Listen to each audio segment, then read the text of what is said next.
ஹரே கிருஷ்ணா. நம்ம இன்னைக்கு பார்க்க போறது பகவத்கீதை 4வது அத்தியாயம் 42வது பதம். Bhagavad Gita 4.42 last shloka chapter 4 ஓடது.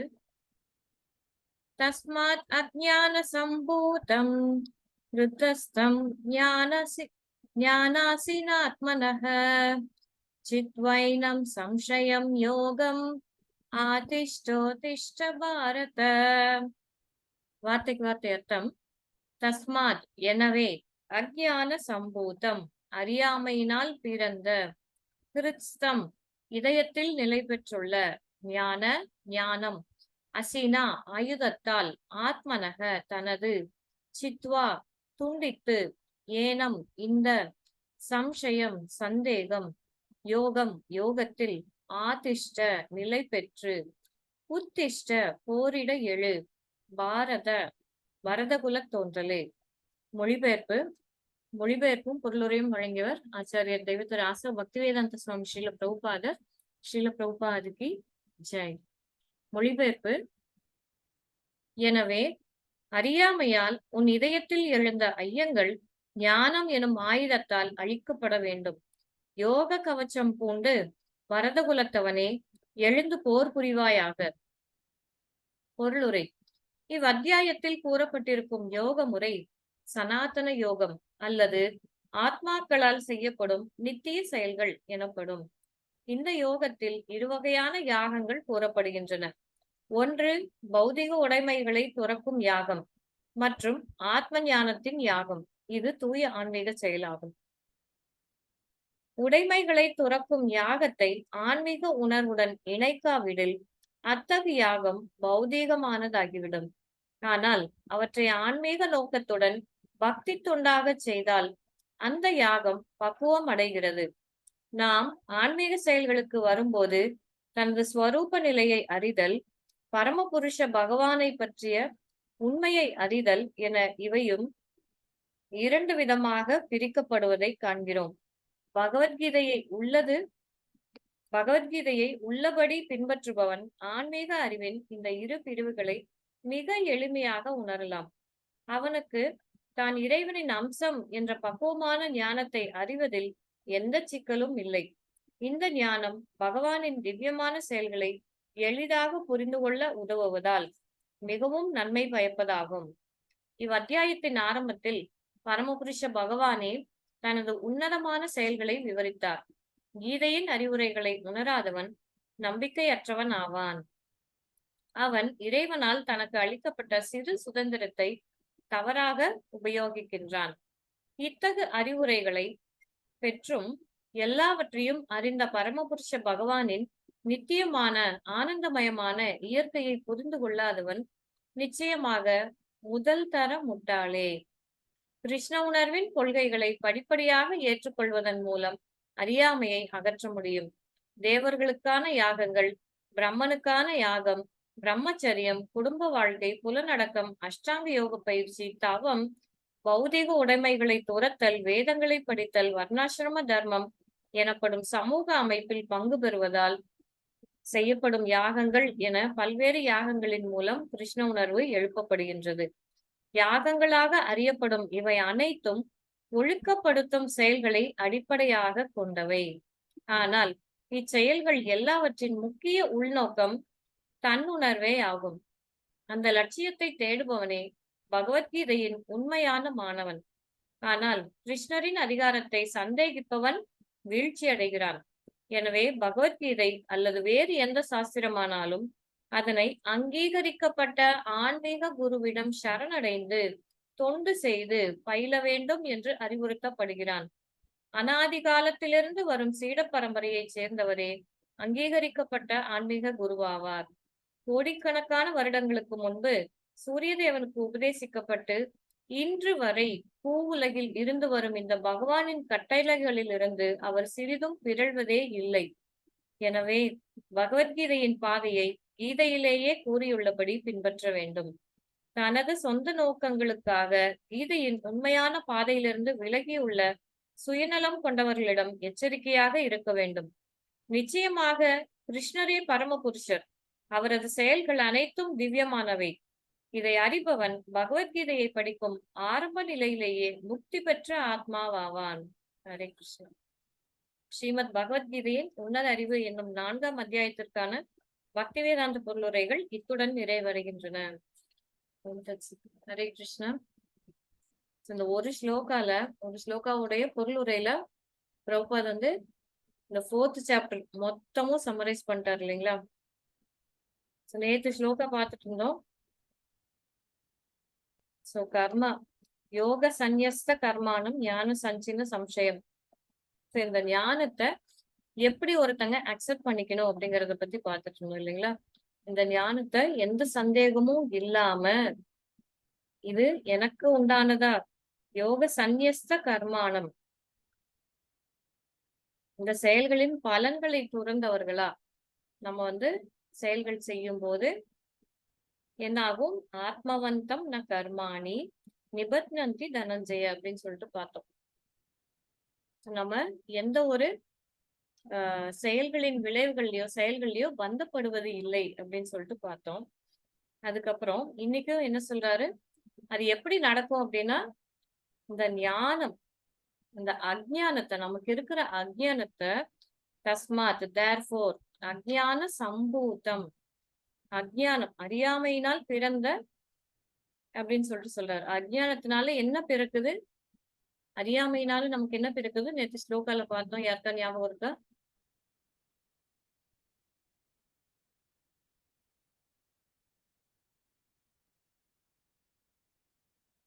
அறியாமையினால என்ன பிறக்குது? அறியாமையினால சம்சயம், சந்தேகம். சம்சயம். அந்த சம்சயத்தை தான் என்ன பண்ண சொன்னாரு நேத்து? துண்டித்து விடு அப்படின்னாரு. சஞ்சின்ன சம்சயம். எப்படி துண்டிக்கிறது? ஞான சஞ்சின்ன சம்சயம் அப்படின்னாரு இல்லைங்களா? அந்த நாலேஜ், இந்த ஆன்மீக அறிவு, உன்னத அறிவு, இதைய வச்சு உங்களுடைய டவுட்டை, அறியாமையினால ஏற்படுற டவுட்டை துண்டித்து விடு அப்படிங்கிறாரு. சோ இங்க அந்த நாலேஜ் வந்து துண்டிக்கிறதுன்னா அதுக்கு ஏதாவது ஒரு வெப்பன் வேணும் இல்லைங்களா? அதையத்தான் வந்து இந்த ஸ்லோகால என்ன சொல்றாரு? இந்த ஞானம், இந்த உன்னத அறிவு, திவ்யமான ஞானத்தை ஸ்வாடு, ஒரு வாளோட பகவான் வந்து இங்க வாள் அப்படிங்கிற எக்ஸாம்பிள் கொடுப்பாரு.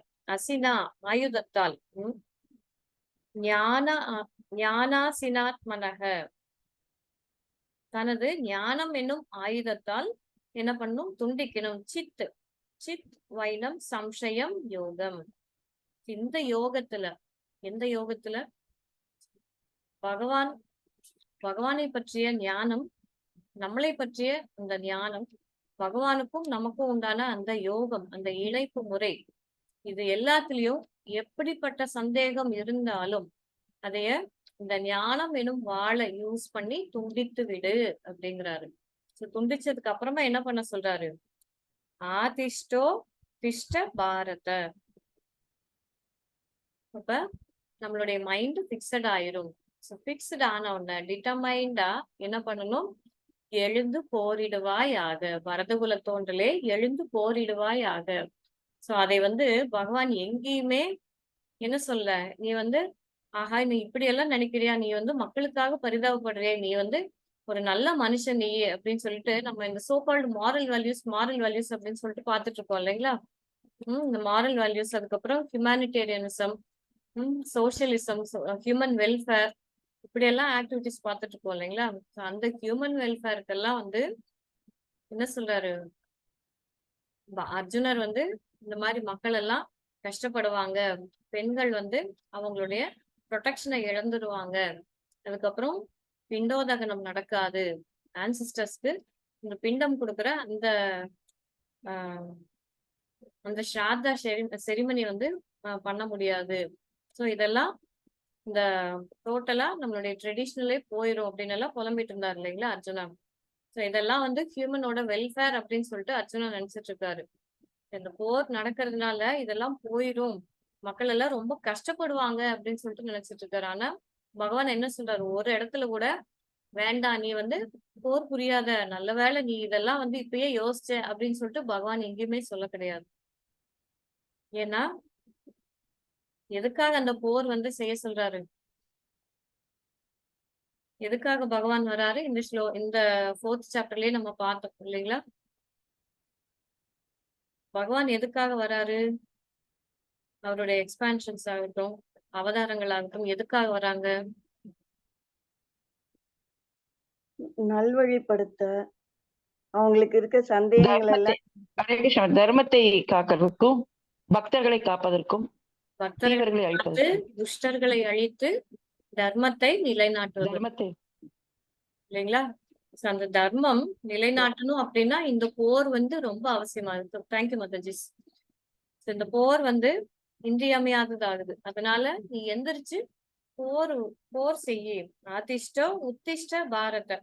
உத்திஷ்டன்னா போரிட எழு. இந்த உத்திஷ்டங்கிற வார்த்தையை நீங்க கேள்விப்பட்டிருப்பீங்க இல்லைங்களா? எங்க கேள்விப்பட்டிருக்கீங்க? இதான் ஞாபகம் இருக்கா? எஸ் மாதாஜி, சுப்பிரபாதத்துல வரும் மாதாஜி. எஸ் மாதாஜி. உத்திஷ்ட ஓ ஹரே கிருஷ்ணா. கோவிந்த உத்திஷ்ட கருத்துவஜ. பகவான் வந்து அவரை எழுப்பறதுக்காக அந்த பாடுற இந்த பாடல்ல சுப்பிரபாதத்துல வரும் இல்லைங்களா? அதே மாதிரி இங்க எழு, இந்த உத்திஷ்ட அப்படிங்கிற வார்த்தைக்கு எழு அப்படின்னு சொல்லிட்டு அர்த்தம். போரிட எழுவாயாக அப்படின்னு சொல்லிட்டு பகவான் சொல்றாரு. சரி, எப்படி அவர் வந்து போரிடுறதுக்கு எப்படி அவர் ப்ரிப்பேர் ஆக முடியும்? இந்த உன்னத அறிவு அப்படிங்கிற அந்த ஸ்வாடை யூஸ் பண்ணி, அந்த வாளை, அந்த வெப்பனை யூஸ் பண்ணி அவர் தன்னுடைய அறியாமை அப்படிங்கிற டவுட்ட வெட்டணும், துண்டித்து விடு அப்படிங்கிறாரு இல்லைங்களா? அதை துண்டித்ததுக்கு அப்புறமா என்ன பண்றாரு? வைனம், சம்சயம், யோகம். இந்த யோகத்துல இந்த யோகம் அப்படின்னா என்னங்கிறதுக்கு இங்க பொருளுரையில பிரபுபாத் ரொம்ப அழகா கொடுத்திருக்காரு பாருங்க. நாம் ஆன்மீக செயல்களுக்கு வரும்போது தனது ஸ்வரூப நிலையை அறிதல், பரமபுருஷ பகவானை பற்றிய உண்மையை அறிதல் என இவையும் 2 விதமாக பிரிக்கப்படுவதை காண்கிறோம்.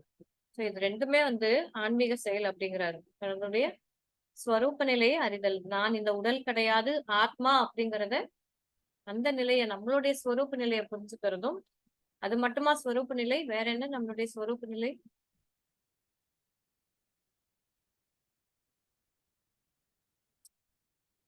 ஸ்வரூப நிலை, தன்னுணர்வு அப்படிங்கிறதுக்கு ஒரு 2 பகவானோட நித்திய தொண்டன் அப்படிங்கிறது. எஸ் மாதாஜி, ஹரி போல். எஸ் மாதாஜி, வந்து பகவானுடைய சேவகர்கள் அப்படிங்கிற நிலையில, அதுதான் நம்மளுடைய உண்மையான நிலை. சோ அந்த நிலையை நம்ம புரிஞ்சுக்கும் போது என்ன ஆகும்? அதுதான் ஸ்வரூப நிலையை அறிதல், தன்னை அறிதல். இந்த ரெண்டும் சேர்ந்ததுதான். சோ இந்த ரெண்டும் சேர்ந்ததுதான் ஆன்மீக அறிவு அப்படின்னு சொல்லிட்டு சொல்றாரு இல்லைங்களா? இந்த ஆன்மீக அறிவு தெரிஞ்சிருச்சு. அதுக்கப்புறம் வேற என்னெல்லாம் சொல்லியிருந்தாரு இந்த சாப்டர்ல? யோக முறை, சனாதன யோகம். இதை வந்து என்னன்னு சொல்றாரு? சனாதன யோகம் அப்படிங்கிறாரு. ஏன் சனாதன யோகம் அப்படின்னா, சனாதன அப்படின்னா இட்டர்னல், எப்பயுமே இருக்கக்கூடியது. நம்மளாகட்டும், ஆத்மாவாகட்டும், பகவான் ஆகட்டும், எப்பயுமே இருக்கிறவங்க. நமக்குள்ள இருக்கிற ரிலேஷன்ஷிப்பும் இட்டர்னல் தான். சோ நானும் பகவான் வந்து மாஸ்டர். அவர் வந்து கிருஷ்ணா பகவான் வந்து மாஸ்டர், என்னுடைய மாஸ்டர். நான் அவருடைய நித்தியமான சேவகன் அப்படிங்கிற அதுவுமே எப்பயுமே இட்டர்னலா இருக்கக்கூடிய ஒண்ணுதான். அதை நம்ம இப்ப மறந்த நிலையில, அறியாமையில இருக்கிறோம். சோ அந்த அறியாமை நிலையில இருந்து மீண்டு வரணும் அப்படின்னா அதுக்குதான் இந்த உன்னத அறிவு தேவைப்படுது. அதுக்குதான் பகவான் இதெல்லாம் நமக்கு விளக்கி சொல்றாரு இல்லைங்களா? இந்த உன்னத அறிவை கொண்டு என்ன பண்றோம்? நம்மளுடைய அந்த ரிலேஷன்ஷிப்ப ரெஜுவனேட் பண்ணிக்கணும், ரீஎஸ்டாப்ளிஷ் பண்ணிக்கணும். நம்மளுடைய நிலையில நம்ம திரும்ப ரீஎஸ்டாப்ளிஷ் ஆகணும். அதுக்குதான் பகவான் இதெல்லாம் நமக்கு புரிய வச்சிட்டு இருக்காரு. ஏன் இதெல்லாம் சொல்றாரு? நம்ம மறந்துட்டோம். இந்த ஃபர்கெட்ஃபுல்னஸ், மாயையில இருக்கோம் நம்ம. மாயைனா என்னன்னா, ஃபர்கெட்ஃபுல்னஸ் ஆஃப் கிருஷ்ணா இஸ் மாயா. நம்ம பகவானை எப்ப மறக்கிறோமோ அப்ப மாயை நிலையில நம்ம இருக்கோம் அப்படிங்கறத புரிஞ்சுக்கலாம். அந்த மாயையில நம்ம இருக்கோம் அப்படிங்கும்போது நம்ம இந்த செயலினுடைய விளைவுகளோ இது எல்லாத்தையும் நம்மளை வந்து பந்தப்படுத்தும், இதை கட்டுப்படுத்தும். இந்த செயல்களின் விளைவுகள்ல இருந்து வெளியில வர்றதுக்காக என்ன பண்றோம், நம்ம நிறைய விதமான யாகங்கள் எல்லாம் ட்ரை பண்றோம். ஸோ டைப்ஸ் ஆஃப் யாகா, நிறைய விதமான யாகங்கள் எல்லாம் பார்த்தோம் இல்லைங்களா? ஸோ இதுல திரவ்ய யக்ஞ அதை பற்றி சொல்றாரு.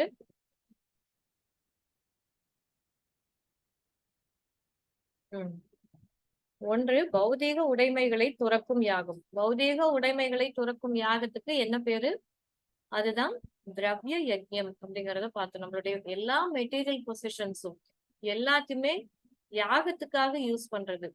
சோ அந்த யாகம் அது எப்படி ஆன்மீக செயலா மாறும் அப்படின்னா, அது எப்போ பகவானுக்காக செய்யறோமோ, அந்த யாகத்தை பகவானை திருப்திப்படுத்துறதுக்காக எப்ப செய்யறோமோ, சும்மா என்கிட்ட பணம் இருக்கு, என்கிட்ட இவ்வளவு சொத்து இருக்குது அப்படின்னு சொல்லிட்டு காட்டுறதுக்காக இல்லாம, இதனால நான் பகவானை திருப்திப்படுத்த முடியும் அப்படின்னா அப்படி செய்யற செயல் தான் ஆன்மீக செயலா மாறுமே ஒழிய, இத வெறும் திரவிய யஜ்ஞமா பண்ணும்போது மறுபடியும் அது ஒரு பௌதிக செயலாத்தான் மாறும்.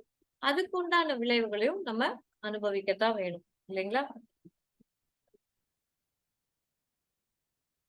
அது ஆன்மீகமா எப்படி மாறும் அப்படின்னா, எந்த ஒரு செயலையுமே பகவானுக்காக செய்யும் போதுதான் அந்த செயல் ஆன்மீகமான செயலா மாறுது அப்படின்னு சொல்லிட்டு பிரபுபாதிங்க சொல்றாரு.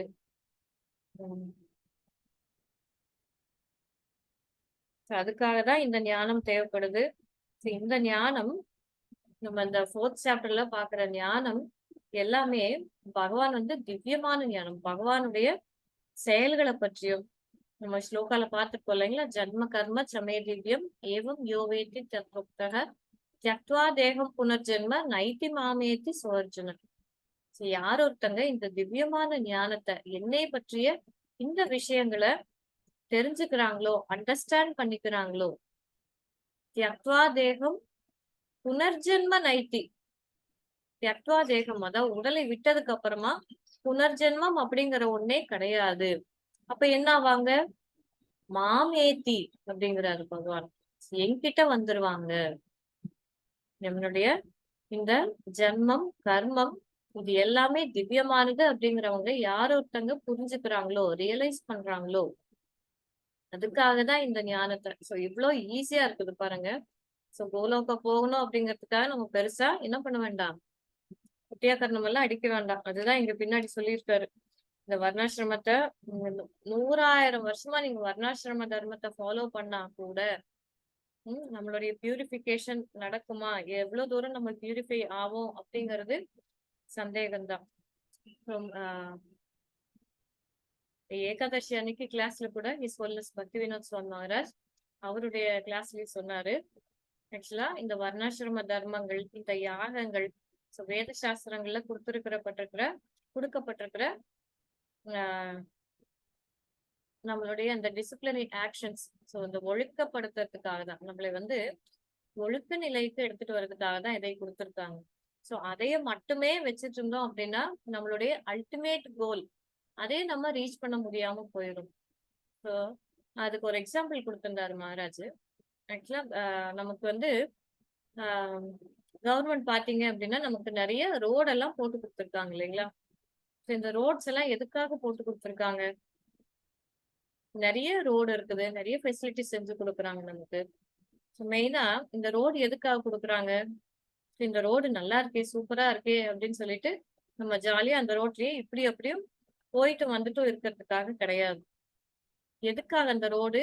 நம்மளுடைய டெஸ்டினி, நம்ம இந்த ஊர்ல இருந்து அடுத்த ஊர் நம்மளுடைய டெஸ்டினி, அடுத்த டெஸ்டினி எதுவோ அதுக்கு ரீச் பண்றதுக்காக தான் இந்த ரோடு நம்ம போட்டு கொடுத்துருக்காங்க கவர்மெண்ட் இல்லைங்களா?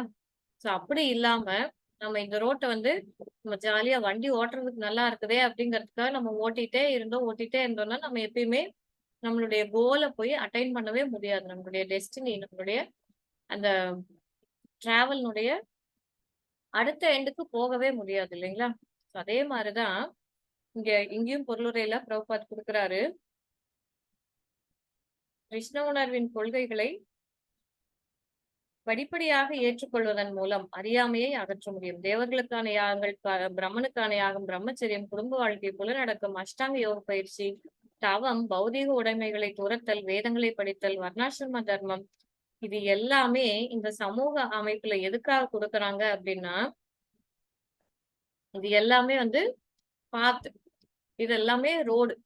சோ இந்த ரோடு யூஸ் பண்ணி என்ன பண்ணணும் அப்படின்னா, நம்மளுடைய டெஸ்டினிய அடையணும். So அந்த டெஸ்டினி என்னன்னு சொல்றாருன்னு பாருங்க. என பல்வேறு யாகங்களின் மூலம் கிருஷ்ண உணர்வு எழுப்பப்படுகின்றது.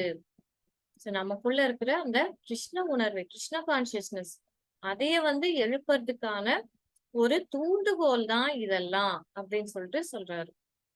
சோ நம்ம ரோட வந்து டெஸ்டினிக்கு போறதுக்கு தான் யூஸ் பண்ணணுமே ஒழிய, மறுபடியும் 4 லேன் ரோடா இருக்கு, 6 லேன் ரோடா இருக்கு, இது ஓட்டுறதுக்கு நல்லா இருக்குன்னு சொல்லிட்டு ஓட்டிக்கிட்டே இருந்தோம் அப்படின்னா, ஓட்டிக்கிட்டே அங்கேயே அதே இடத்துலயே இருக்க வேண்டியதுதான். நம்மளுடைய கோல அடைய முடியாது.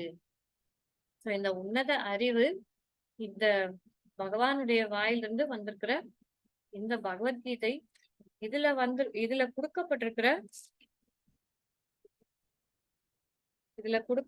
இந்த பகவத்கீதையை உள்ளபடி பின்பற்றுபவன் ஆன்மீக அறிவின் இந்த இரு பிரிவுகளை மிக எளிமையாக உணரலாம். இந்த அஞ்ஞானம் அப்படிங்கிறது இந்த பகவத்கீதை பகவானுடைய வாயிலிருந்து வர இந்த வார்த்தைகள் மூலமா நம்ம அண்டர்ஸ்டாண்ட் பண்ணிக்கலாம். சோ இதை வந்து ஞானம், இந்த ஞானத்தை கொண்டு நம்மளுடைய அறியாமைய அகற்றணும் அப்படின்னு சொல்லிட்டு பகவான் சொல்றாரு. சோ அதை எல்லாரும் யூஸ் பண்ணிக்கலாம். சோ இந்த யாகம் மட்டும் இல்ல, இந்த கலியுகத்துக்கு உண்டான சங்கீர்த்தன யஜ்ஞம் ஹரே கிருஷ்ண கிருஷ்ண கிருஷ்ண ஹரே ஹரே, ஹரே ராம ராம ராம ஹரே ஹரே.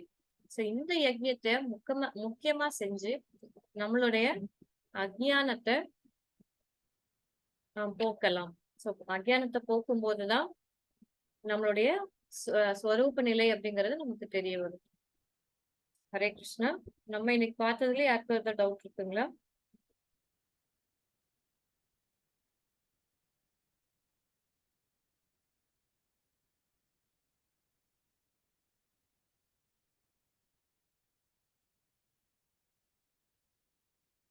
யாருக்கும் எதுவும் டவுட் இல்லைன்னு நம்ம புருஷோத்தம மந்த் பிரேயர்ஸ் பார்க்கலாம்.